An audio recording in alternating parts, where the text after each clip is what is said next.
Assalamualaikum warahmatullahi wabarakatuh. Selamat siang semuanya. Marilah kita lanjutkan materi kuliah pada kesempatan siang hari ini di mata kuliah pengembangan masyarakat, dan kita sampai pada bab terakhir, yaitu peran dunia usaha dalam pengembangan masyarakat. Nah, dalam satu proses pembangunan, khususnya dalam pengembangan masyarakat, tentu tidak bisa diusung sendirian, baik itu oleh masyarakatnya, oleh agent of change-nya atau fasilitator pembangunannya, ataupun oleh koordinator atau ketua kelembagaan terkecil, misalkan Pak Dukuhnya, kepala desanya, atau yang lain.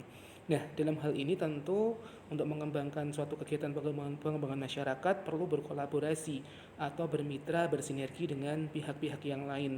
Nah, dalam hal ini kajian kita siang hari ini akan lebih banyak mendiskusikan atau membahas terkait dengan bagaimana sinergi suatu lembaga atau suatu badan usaha dan peranannya terhadap pengembangan masyarakat. Baik, di dalam bagian ini kita lihat bahwa dalam proses pemberdayaan masyarakat atau pengembangan masyarakat itu ada satu program yang dilaksanakan, dan dalam hal ini baik pelaksananya, entah itu pemerintah pusat atau pemerintah daerah, perlu bersinergi, perlu mengajak pihak-pihak yang lain, perlu mengajak masyarakat, karena eh, kadang pemerintah punya programnya tapi dananya tidak ada. Kadang pemerintah punya target tapi bingung merealisasikannya seperti apa. Perlu eksekutornya. Nah, dalam hal ini instansi atau lembaga pemerintah perlu bermitra dengan badan usaha, kemudian LSM, masyarakat, eh, dan juga kelompok-kelompok yang lain untuk bersinergi mengembangkan, mengkeroyok atau bergotong royong membangun masyarakat di wilayah tersebut. Nah, keberhasilan perencanaan bangunan itu ikut dipengaruhi oleh kualitas, bagaimana sinergi dari para fasilitator program tersebut. Nah, dalam hal ini tentu diperlukan kerjasama kreatif antara tiga sektor minimal atau triple bottom line, yaitu pemerintah, swasta, dan juga masyarakat itu sendiri. Nah, perpaduan peran dan fungsi pemangku kepentingan dimaksud itu agar menjadi modal dasar untuk terwujudnya sinergi tersebut. Nah, apa peranannya? Ada beberapa peran yang bisa diambil. Yang pertama, peran pemerintah adalah memantapkan peran fungsinya sebagai perencana, ya, seperti Bapeda itu kan yang ditugaskan secara khusus untuk merencanakan pembangunan dalam suatu wilayah atau kabupaten atau kota. Nah, dalam hal ini pemerintah harus memantapkan rencana tersebut dan memadukan kemampuan teknis perencanaannya, bagaimana mengeksekusinya, siapa aktor pelaksananya, siapa program atau masyarakat mitranya, sasarannya, dan sebagainya. Kemudian dari pihak swasta atau lembaga dan usaha swasta itu mempunyai peran memantapkan dan dalam memberikan kajian profesional tentang situasi dunia usaha dan juga pasar. Hal ini kenapa?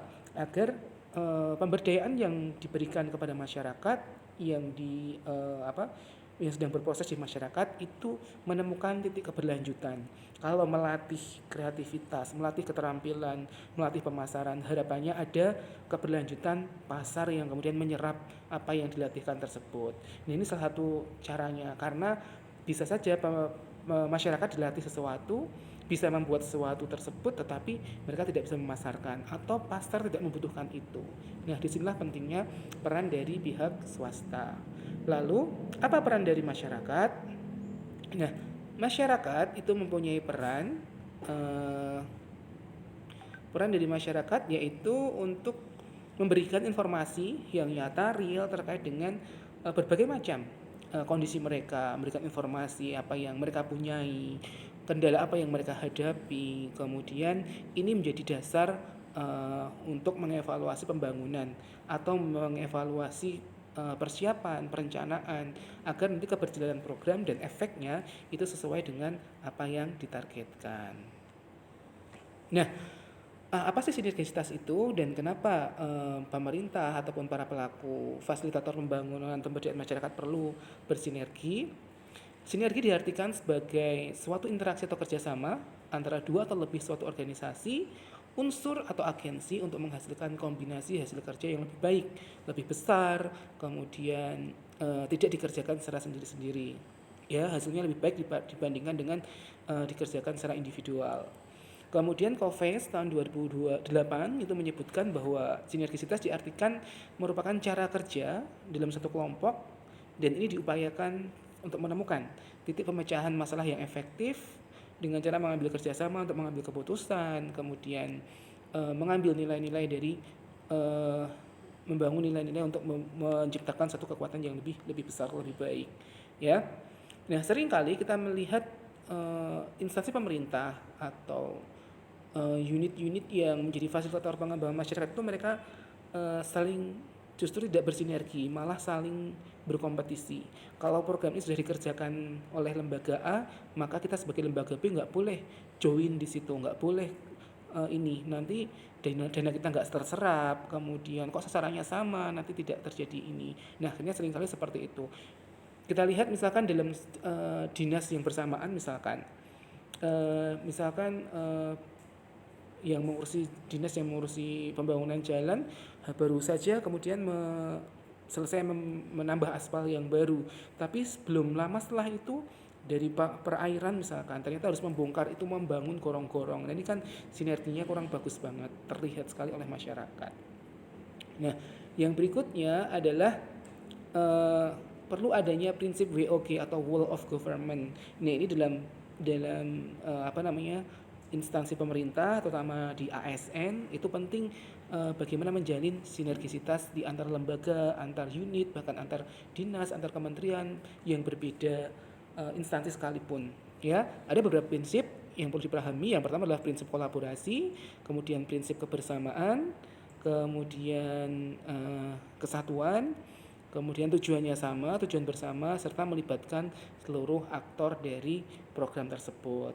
Nah, jadi kolaborasi ini harapannya bisa bersinergi, yang modalnya kecil tadi dananya bisa berhimpun lebih banyak, kemudian karena tenaga yang menangani lebih banyak, akhirnya programnya lebih cepat selesai, lebih cepat memperoleh impact atau hasil, dan juga masyarakat yang terlibat juga enak melihatnya, oh mereka rukun, pemerintah dengan dunia usaha, pemerintah dengan pemerintah, akhirnya mereka juga semangat untuk ikut terlibat, partisipasinya meningkat banget. Nah, dalam undang-undang, kenapa suatu usaha atau baik dari pemerintah maupun lembaga swasta itu penting untuk terlibat dalam pengembangan masyarakat. Nah, dalam hal ini dunia usaha diharapkan tidak hanya meraup, tidak hanya mencari keuntungan semata, ya, tidak hanya berorientasi, tujuannya tidak hanya sebatas tujuan ekonomis saja, tapi ada tujuan hal yang lain yang harus disampaikan atau menjadi tujuan mereka. Oleh karena itu, dalam hal ini pemerintah di Indonesia itu telah mengeluarkan Undang-Undang Nomor 40 tahun 2007 tentang perseroan terbatas, di mana setiap perusahaan jasa, perusahaan apapun itu yang mengambil hasil alam dari tanah air kita, yang mempunyai mengambil keuntungan, mencari dan memperoleh keuntungan dari rakyat Indonesia, itu harus mengembalikan sebagian dari keuntungannya untuk ikut berkontribusi secara sosial membangun masyarakat atau membangun Indonesia. Nah, inilah yang disebut sebagai, salah satunya adalah tanggung jawab sosial perusahaan bagi dunia usaha atau bisnis, dan dalam perusahaan BUMN atau badan usaha milik negara itu program ini disebut sebagai, didekati dengan istilah PKBL, Program Kemitraan Bina Lingkungan. Nah, sasarannya dari keuntungan, ibaratnya ada zakat yang kemudian disalurkan dari keuntungan yang mereka peroleh, ya. Termaktub dalam pasal 74 ayat 1 dari Undang-Undang Perseroan Terbatas bahwa perseroan yang menjalani kegiatan usahanya di bidang dan atau berkaitan dengan sumber daya alam wajib melaksanakan tanggung jawab sosial dan lingkungan. Dan ini efeknya apabila tidak dilaksanakan ya akan dikenai sanksi. Kemudian diturunkan lagi di Peraturan Pemerintah PP nomor 47 tahun 2012 bahwa tanggung jawab sosial dan lingkungan dilaksanakan oleh direksi berdasarkan rencana kerja tahunan perseroan tersebut.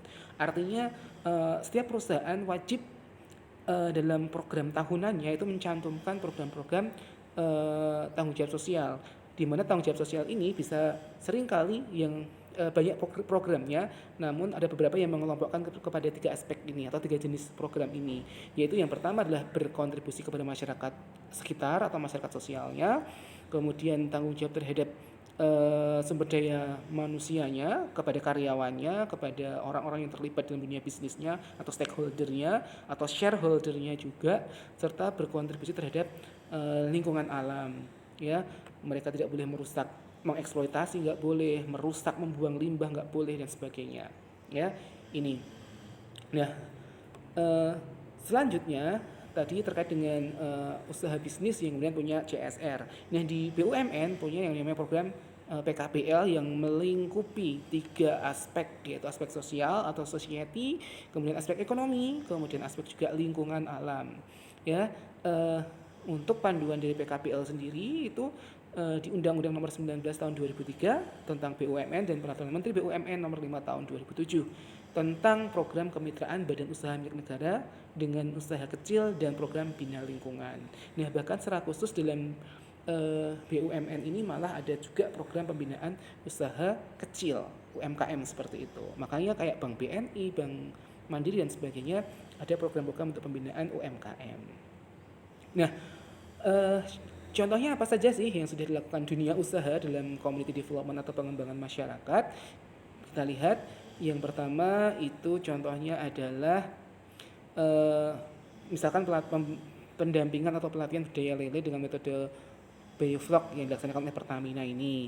Kemudian lagi pengolahan ikan salai oleh oleh instansi swasta juga.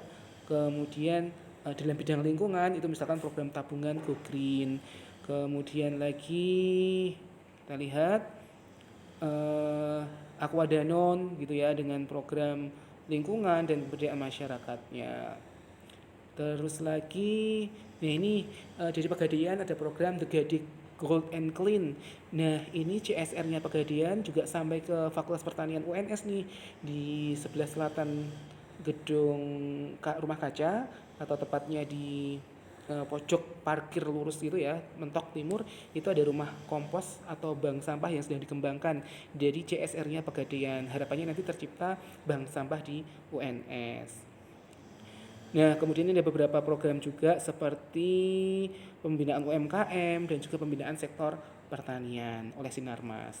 Nah, dari beberapa peran tadi dapat kita tarik suatu garis merah bahwa keberadaan dunia usaha dan juga BUMN sangat strategis untuk mendukung pengembangan masyarakat. Paling tidak mereka punya 3 peran. Yang pertama adalah peran mereka sebagai dalam hal pendanaan, karena mereka harus menyisihkan sebagian keuntungannya untuk program baik PKPL maupun CSR tadi. Kemudian peran yang kedua adalah peran pendampingan, karena mereka juga harus memberdayakan UMKM kecil, UMKM gitu ya, dan yang lainnya juga pedagang, petani, kelompok masyarakat marginal, dan banyak lagi. Serta peran yang ketiga BUMN juga sebagai SDM, di mana mereka sebagai penggerak, fasilitator, menyediakan SDM-SDM yang kemudian mendampingi masyarakatnya, masyarakat mitra tersebut. Nah, yang terakhir lalu apa saja yang menjadi unsur penting dalam mengembangkan sinergi tersebut agar semakin banyak perusahaan yang bersinergi membangun suatu gerakan bersama untuk memberdayakan masyarakat atau banyak BUMN yang kemudian berkolaborasi menjalankan program PKPL. Dan tidak ada 3 unsur penting dalam mengembangkan sinergi tersebut. Yang pertama adalah mereka harus punya identitas. Identitas ini berkaitan dengan visi misi. Suatu perusahaan mesti tidak hanya mereka berorientasi kepada keuntungan semata, namun juga keuntungan pada pembinaan masyarakat, mitra dan juga lingkungan. Nah, dalam hal ini visi misi itu visi misi perusahaan-perusahaan atau BUMN yang punya visi misi yang sama, maka mereka bisa saling bersinergi. Ya, itu syarat sinergi yang pertama. Kesamaan identitas. Selama perusahaan atau BUMN sama-sama punya misi tersebut, kita yakini mereka akan gampang berkolaborasi, bersinergi. Lalu yang kedua adalah keberagaman, di mana Unity in Diversity ini mengandung suatu arti bahwa meskipun suatu perusahaan itu beda karakter, beda unit usahanya, tetapi selama mereka punya bermacam-macam yang pengen mereka garap, Tapi ketika mereka punya cita-cita yang mulia sama, yaitu untuk memberdayakan masyarakat, justru keberagaman bukan satu halangan, tetapi saling melengkapi. Oh, misalkan BNI punya dananya CSR seperti ini, kemudian dari PLN punya program listrik atau apa, nah kemudian saling berkolaborasi. Satunya bermodalkan uang, satunya bermodalkan in kind, misalkan berupa penyediaan, mereka punya alatnya, punya tiang listriknya, punya kabelnya dan sebagainya.